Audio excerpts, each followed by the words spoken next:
Cutting down on prescriptions, sending users to the black market. We've seized enough fentanyl to potentially kill 50 million Americans. Climate change and the future of wildfires in Arizona. If you want to avoid these mega fires, you've got to get serious about climate.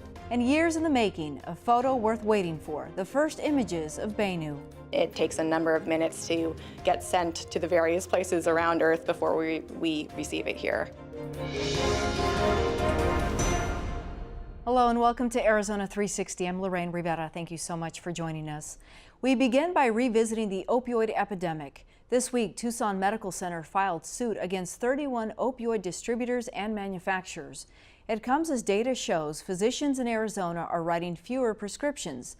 According to state health officials, since Governor Doug Ducey declared an emergency in June 2017, the number of pills dispensed each month decreased 43%.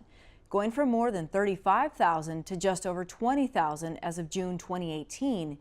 But that doesn't necessarily translate into a drop in drug use. On the enforcement side, the Drug Enforcement Administration says it's seen an increase in the number of illicit opioid seizures.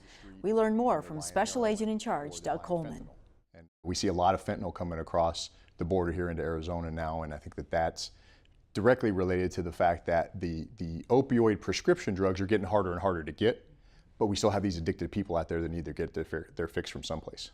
As the need increases, are smugglers or these guys who are making drugs becoming a little bit more sloppy and they're making it that now we're seeing things, fentanyl, that can kill people? So fentanyl is a very, very dangerous drug, and here's why it's so dangerous. 2 milligrams of fentanyl is potentially lethal to somebody that doesn't have an opiate addiction and is not used to opiates. So what happens is I don't know that they're getting sloppier, but what happens is you're in Mexico and you're in a clandestine laboratory and you're manufacturing this product. And what you're doing is you're not a chemist, you're not in a laboratory setting, so you can't be sure exactly how much of the product is getting mixed up into what you're making because of the way that they mix it and manufacture it. One of those pills may only have 1 milligram of fentanyl in it. Another one of those pills in the same batch may have 4 milligrams of fentanyl in it. If you take the one, you're okay. If you take the one that has 4, it's going to kill you. And so they can't make sure that the appropriate dose is in each one of those pills. And I think that's the problem that we have with the overdoses. Just in the last 9 months, our agents here in Arizona, we've seized enough fentanyl to potentially kill 50 million Americans. You say they come across the border. Coming through the ports or outside the ports? Is this a new marijuana smuggling? No, most of our hard drugs are going to come through the ports. They're usually secreted in vehicles and in hidden compartments of vehicles. For the heroin and the fentanyl, because it's such a powerful drug and you can actually smuggle it in relatively small quantities to make a good profit, we'll actually see it strapped to people's bodies. We will see it internally carried. So there's a lot of different ways that they're getting it across, but the hard stuff usually comes through the ports. If we know it's coming through the ports, why can't we stop it there? So a lot of people don't realize this, but Nogales Port of Entry, for example, 70% of the winter produce that comes into the United States comes in through that particular port. So the volume is so high that we can't possibly stop every car there and search every car, especially when you're talking about something that can be brought across in as small a quantity as 1 pound or 2 pounds and hidden in a vehicle. So the governor will say the legal prescriptions are down, but the illicit drugs on your end, they're up. Yeah, so what's happened is that we've had this huge explosion of opiate addicts in the United States. And the cartels are smart enough to figure out that, hey, if people are addicted to opiates, they're also going to move to heroin. So what happens, they start the heroin, and probably 3 or 4 years ago, we saw a massive influx of heroin coming across from the Mexican cartels. And then in order to compete with each other, they started producing the fentanyl product, which is a stronger opiate product. So what does Arizona look like when the government is really trying to clamp down on prescriptions, but the market is still there for the same product? I think Arizona was definitely in the forefront of passing the legislation to try to limit the amount of the prescriptions that come across. And DEA is doing some stuff. We're trying to lower the amount. We just announced that we're going to lower the amount that's allowed to be manufactured in the United States as well. We announced that yesterday. And I think all these things are big steps. I think the problem is that we've got a lot of people out there that have addiction problems, and we're going to have to deal with that issue next. So it's going to be in increments. The bad thing is that this is a very complex problem that's taken years to get to. It's not going to be solved overnight. I know you've said this before, we just can't blame the enforcement arm of this. Who else needs to be at the table in figuring out how to solve this problem? Whenever we talk about the opioid crisis, we have to look at each other because we're all responsible. Doctors are responsible by the way that they prescribed. Medical schools are responsible by the way that they taught the doctors how to do it. We as the American consumer are responsible because we demanded these products. Big pharmaceutical companies won't make opioids if we don't demand them and doctors don't prescribe them for us. So we're all responsible for this. And I think that we're finally getting to that point here in this country where we realize that we're all responsible and everybody that has a role in it is doing their part. But I think that we're still a ways to go. The new overdose numbers just came out from last year, they're still up. So unfortunately, I think there's a possibility that this problem hasn't reached its apex yet, but I do think that the things that are being put in place are going to help the problem over the long term. But remember, this is a 20-year problem. This all started about 20 years ago when OxyContin came onto the market. That's when this whole issue started. It took us 20 years to get here. It's not going to be solved in a day. In Pima County, opioid overdoses are the #1 cause of death, and drug addiction is behind the majority of property crimes. Last month, Tucson police implemented a new program to address both issues. The Deflection Program lets officers choose whether to arrest people for minor felony drug crimes or refer them for treatment instead. Since July, nearly 50 people have avoided arrest. We learned more about this approach from Assistant Chief Kevin Hall, who is spearheading the department's efforts. This is a public health issue. So what the Deflection Program is about is not putting these folks in jail where they don't receive treatment and it only exacerbates their issues, but it's about finding the right placement for them with treatment. Describe how this works. An officer interacts with somebody who's just committed a crime and maybe needs more than just being placed in the Pima County Jail. Well, yes, and that's a true deflection, and there's a lot of different parts of this program, but the deflection part is there are criminal charges that a person can be charged with. For example, if an officer comes across somebody on a bicycle traffic, what we call bicycle traffic, they stop somebody for riding on the wrong side of the road. They have a syringe sticking out of their pocket. Well, they can be, they have reasonable suspicion to stop them, and then they have probable cause to make an arrest for narcotics paraphernalia. At that point in time, the officer engages them with the training that we've provided, and they make a determination whether this person is ready for treatment or not, because a lot of people are not ready, and they have to be ready for treatment. Otherwise, we're just wasting our time. After the officer engages that individual, then they make the decision, is treatment better for this individual at this point in time than jail? They can either call our primary partner, Kodak, or they can transport the individual themselves. Kodak will send out a team to pick up the individual. Once at Kodak, medical professionals will assess each person and determine if it's safe for them to begin medicated assisted treatment for their addiction.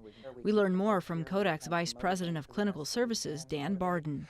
Right now, about 2/3 of the people that are coming in are actually, getting engaged in treatment and doing really well. So, and a third of them go into what we refer to as an outreach stage. They might check in, they might leave. We go find them, we get them engaged. Kodak can get patients started on Suboxone or Methadone, often an outpatient daily dose, so they can avoid withdrawals while they detox. Treatment varies depending on the person and their history of drug use.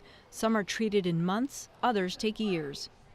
Once upon a time there was a belief in that, once you started methadone you could never come off it, but that's not really true. Our Dr. Anate works really well with his team and all the docs to work with members to make sure that we're always creating that hope and moving toward detox. Kodak has existed in Tucson for 45 years. This past January, it expanded its services to treat people 24/7, a rare resource in this area made possible thanks to federal funding. When somebody decides it's time to get help, we wanted to be here, we wanted to be open, we wanted to be available to them when they made that decision so they could walk in at that point in time, get assessed, we could talk to them about appropriate treatments and get them started in treatment. We're in this wonderful place right now when it comes to funding, because between all of the different funding that's out there is there's money for anybody. There's funding for anybody who wants opioid use disorder treatment now. Not saying that I can't afford it, I can't pay for it, is not an excuse right now. On the issue of funding, I asked Assistant Chief Hall what the Deflection Program cost the city of Tucson. Let's say this person goes to rehab and fails, doesn't do well. Any bounce back to the city as a result of that? No, it is absolutely cost neutral from a financial standpoint. There's no liability from a criminal standpoint. The only thing that we did is save the taxpayers about $375 for not booking the individual and taking them to treatment. It sounds like a second chance. Any concern that this might send the wrong message to people who are just drug users and wanting to to maybe get off easy? There is that trend amongst certain members of the community that drug use is a moral failure or a choice. What we know, once again, the science behind addiction, particularly with opioids, is while it may have been a choice at the very beginning, it very rapidly, within 30 to 60 days, it's no longer a choice. They need the drugs, and they have to have the drugs. Putting a lot of pressure on the officer to make that judgment, or the training creates that scenario for them to know this is the person who needs treatment as opposed to jail time? Well, law enforcement officers make life and death decisions almost daily, and the pressures that they are under in a variety of different circumstances make, in my opinion, make them uniquely qualified to make these kind of decisions, which are not a whole lot of pressure for them. One way or another, they're going to deal with the individual. The only pressure is, are they doing it in the right way? Is treatment better, or is jail better? And we've very much supported the officer on either decision. Have you had officers who were concerned that this is not necessarily their area of expertise, or that it's taking them outside their line of work? Yes, yes. And we've dealt with this in the past when we first offered, or when we first mandated that the officers have to carry naloxone, and we were one of the first departments in Arizona to do that. We got that pushback. Well, this isn't what we signed up for, and this isn't our job. And you know, we said, welcome to 21st century policing. It's your job now. And quite frankly, it only took a couple of saves or rescues, and everybody was on board. As soon as they saw that this stuff actually works and they save lives, I mean, let's face it, cops get into the job to help people. And as soon as they figure out they can save somebody's life really quickly and really easily, all of that resistance went away. Tucson police can only refer adults for deflection as long as they're not on probation or parole for violent offenses or haven't been arrested in the past year for a violent offense. Researchers at the University of Arizona are also evaluating the program's success.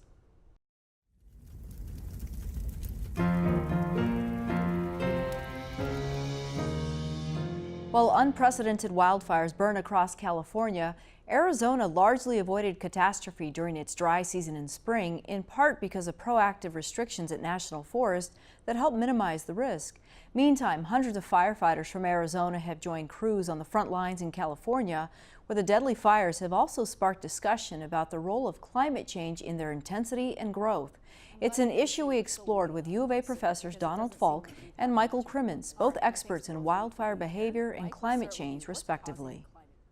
The fundamental cause of climate change, and really talking about the long-term trend in temperature and the expectation of continuing change in temperature, is the emissions of greenhouse gases into the atmosphere. Things that people are contributing to. That's right. So again, it's back to the fossil fuels. So everything from burning coal at the beginning of the Industrial Revolution to cars using fuel and us using airplanes. Okay, so people, one factor. Wildfires, Don, I know you're the fire guy. That also contributes to climate change? It does indirectly. When vegetation burns, it emits a lot of greenhouse gases into the atmosphere, including CO2, carbon monoxide, a lot of other things that actually do contribute to climate change. Some years, that actually is a significant factor in the greenhouse gas emissions. In the long run, though, there's no question that our human combustion of fossil fuels is the bigger factor. Right now, we have you both in during the summertime. We're seeing wildfires, especially in California. That's obviously a part of this. Are we seeing this in other areas of, you said, the country, but also around the world? It's not only the occurrence of a fire, it's how it behaves, and that means how hot it gets, how long the flames are, how fast it moves. And so we have to think not only about the area that's burning, but how those fires are burning. And we see definitely an expanding footprint of fire all around the world. What we're seeing globally, that has an impact on what we're seeing here, for example, in the U.S. and the Southwest. Yeah, absolutely. So all of these weather patterns globally are going to end up feeding back onto to the West. So seasonally, we are seeing the kind of normal progression of heating up of the West, progression of the monsoon season into the Southwest, sort of slowing down our wildfire season here. There are still wildfires burning in Arizona. Mm-hmm. We've had several lightning ignitions over the last couple of weeks, but I think that the fire management agencies are starting to use those as opportunities to move the fire around and use them in a productive way to bring fire back onto the landscape. What's happening right now with our climate, what does this tell us about 10 years away, 20 years away? So we all know that because of the factors that drive climate change, a certain amount of climate change is already in the atmosphere. It's already happening, even if we stopped emitting greenhouse gases today, it's certainly going to take a long time for that to level off. And so when we look ahead the next 20 to 30 years, we definitely see increasing area burned in the western U.S. In fact, I looked this morning at some of our previous projections, and sometimes you hate to be right, but this area where these big fires are happening is one of the areas where we projected a 2 to 4 time increase in wildfire area burned. So I would say with the temperature increases that are pretty much already committed to happening, and the physics of fire, that we're going to see bigger fire seasons. You guys study this, though. Are we as prepared as we should have been for what's taking place right now? Nobody should be surprised that we're having these big fire seasons. And honestly, the long-term strategy is if you want to avoid these mega fires, you've got to get serious about climate. And that's a 20 to 50 year strategy. In the meantime, you have to have a level of preparedness and training, year-round fire crews, and doing a lot more thinning of these flashy fuels than we have been doing. Mike, you're the climate guy. That makes sense to you? Absolutely. I think that from an Arizona perspective too, we have this really unique climate where we have a winter wet season, I have to use my air quotes, and then the summer monsoon season. And so our fire season is bracketed between these two seasons. So any changes in either of those seasons can either lengthen or shorten the fire season. Overnight temperatures are increasing faster than daily high temperatures. And the interesting thing about that is that as you have warmer overnight temperatures, your relative humidity overnight doesn't increase as you'd expect to, as it would when it would be cooler out. So having warmer overnight temperatures, lower relative humidities, more nocturnal fire behavior that you would normally see. And so I think that that's been one of the hallmarks of the California fires, is these warmer overnight temperatures. There's now seeing overnight fire activity that they haven't seen before. Wildfires are costing us, on average, $20 billion a year when you take in not only the cost of suppression, but all the economic costs, insurance losses, and so forth. If you put that $20 billion to work trying to improve the condition of the forest and give us a better level of preparedness, you would not put people's lives at risk as much, and you could really get out ahead of the curve. Are we adapting enough as a society, as people, about how we just conduct our day-to-day activities? Probably not, but I don't think we ever have as human beings. We're always kind of playing catch up and sort of responding to our conditions. And I think, as Don is saying, is there are programs where in the western U.S. of trying to live with fire. I mean, this is part of our ecosystems. We need to have them as part of our ecosystems. There's programs like FireWise, which the state has invested in here in Arizona, and my job within Extension is invested in as well. So I think it's working within communities that are sort of living in the forest or living on the fringes of the forest and the wildland-urban interface, is having people have the proper relationship in these ecosystems with fire. Okay, my thanks to both of you. Thank you.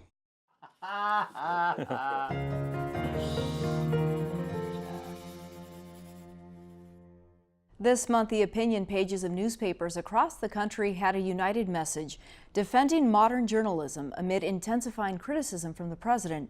The Arizona Daily Star featured its own editorial, which included an illustration from its longtime editorial cartoonist, David Fitzsimmons, whose work also appears in hundreds of papers nationwide. His career spans 30 years. We asked him how his job has changed over time and the role he has as a member of the Free Press. I would describe myself as a patriot who expresses his views in visual form in a great American newspaper. A patriot. You know, there are people who are watching, people who are subscribers who would say, I've seen his material, and I would disagree. That's right. Well, I am what is called the loyal opposition. I admire and love the ideals of our founding revolutionaries. This day and age, it's a politically divisive place out there. Very divisive. Do you think you're contributing to some of what's taking place, or are you just shining a mirror on what's happening out there? I think it's a combination of both, actually. My sense of it is I want to express my views about what is occurring in the modern age and let the cliched chips fall where they may. Some people will see that expression of my view as treasonous, uncharitable character assassination of a fine man.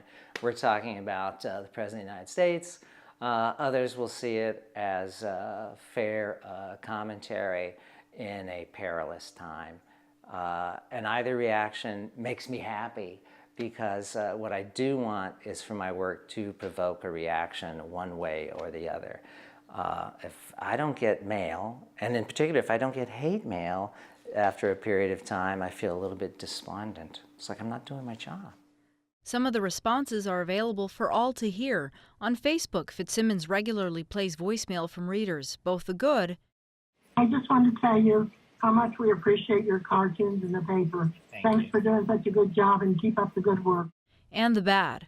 Read your garbage today in the paper, and I'm going to cancel this paper because of it. First and foremost, I do find it somewhat spiritually corrosive to be exposed to it. So I always struggle to maintain perspective that these writers or these angry folks represent a minority in terms of the level of rage. However, I can't help but feel a despair for the future of our republic that such individuals holding such what I believe are fundamentally anti-American viewpoints are out there. But, you know, it's just part of this great democratic republic that we have to accept. You ever push the wrong button that even you say, you know, maybe I shouldn't have done that, or I was a bit too harsh on that one group of people? Almost never in a cartoon, because a cartoon is bloodshed-free expression. And if it hurts, gee, I'm sorry it hurts. But I do feel sometimes when I've responded to reader criticism, when it's from an angry critic who's seeking dialogue, that from time to time I have been perhaps a little too dismissive, which I'm very cautious about now. Fair to say you hit Donald Trump a bit harder than you hit Barack Obama. Absolutely. I'm as partisan as you can get. Most political cartoonists, I would say all political cartoonists, are partisan. I've met my colleagues at cartoonist conferences, and we fall into camps. We all have native perspectives that we grew old with, whether it's a conservative or a liberal. David likes scalp massages while he draws. One of those colleagues is Chris Britt, a nationally syndicated columnist who lives in Tucson, who, like Fitzsimmons, is outspoken against the president. I asked both about the thought process they regularly go through when creating comics. There's obviously a lot for you to write about. How do you decide what I need to write about today? Will it still be relevant tomorrow? Will people find humor enjoying it? My first parameter is what will readers be aware of in the news cycle? What's the top story that's on their mind? You know, occasionally I'll find a minor story that really interests me, but I'll have to dismiss it because it's not in what I would call general knowledge pool. My job is I do all national work or international work, but Trump has, you know, sucked the oxygen out of the room. So it's almost every day for me. It's been for a year. It's been Trump cartoons. On that note, I challenged the two cartoonists to come up with an illustration on the spot. Let's have some fun. I want to see you guys draw. The challenge always is, what can I draw today that was better than the 9,000th cartoon I drew yesterday? I prompted them to venture out of their comfort zones and draw something positive about the president. That he's done positive? Yeah. Okay. What I do like to do is create the illusion that my cartoons were drawn quickly. And that sometimes can be time-consuming. This was their interpretation. Some tiki torch sales have skyrocketed in some regions of the country due to the president's nudge. Every time Trump goes away from the White House, it gives the country a chance to fumigate the White House while he's gone.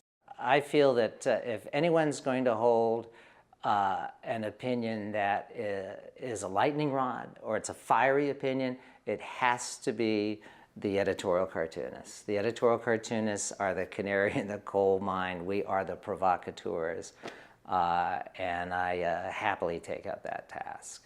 You acknowledge that you can encourage people to think one way or to perhaps become more vocal about it. I'm not so confident about that. I do believe that I can encourage people who share my views and annoy people who don't share my views, but I really think a cartoon has the impact perhaps of a bumper sticker. You're driving in traffic, you glance at it, you might agree, or you might disagree, idiot, and then move on. So a cartoon, I think, might lodge in a person's psyche for a second or two, and then evaporate, and then it's on to the next day's cartoon. Okay, thank you. Ah, you're welcome.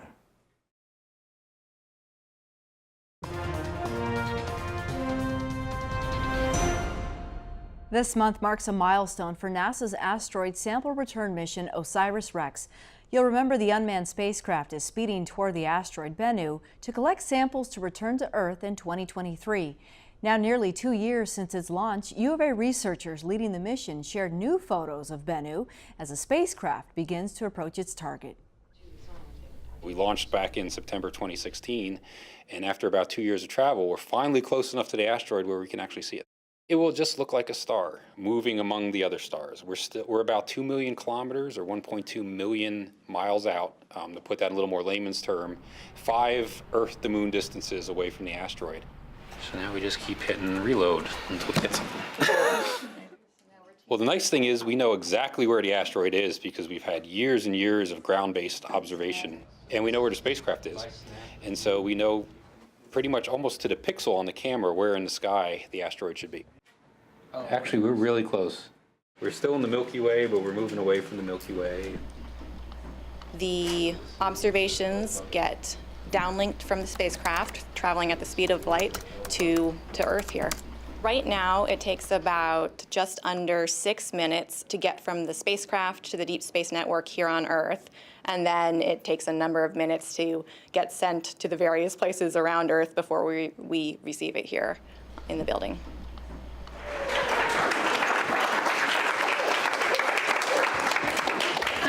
Call Mike and tell him he took us in the right direction. There's a bunch of stars in here, as you can see. They're not moving much. And then the moving dot here is actually the asteroid. This is about an hour between each image, roughly. Now we begin what we call the approach phase. And so from now till the beginning of December, as we get closer and closer, we're going to be doing a number of investigations from what color is the asteroid, how fast is it spinning, does it have satellites or dust around it that might harm the spacecraft, as well as the first images where you start to actually see a shape there and get a model. So really it's kind of dipping our toe into what Bennu is really like. And that's all for now. Thanks so much for joining us. To get a look at next week's program, visit us on social media and let us know what you think. Also, remember to vote this Tuesday in Arizona's primary election.